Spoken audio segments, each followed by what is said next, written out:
ពេលនេះនឹងស្ដាយស្គួនចង់បានអូនក្បែររំលឹកមកគឺជាមកមានបែកដូរតែមិនព្រមស្រឡាញ់អូនពេលនេះនឹងស្ដាយស្គួនចង់បានអូនក្បែររំលឹកមកមានតែបងនឹងស្នេហ៍មនុស្សគ្មានចិត្តស្មោះពេលនេះឈឺចាប់តែនឹក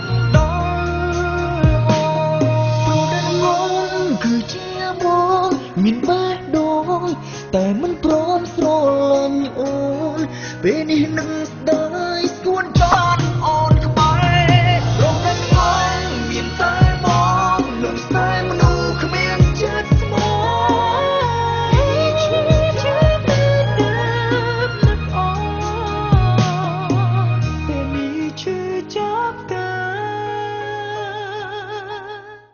នឹក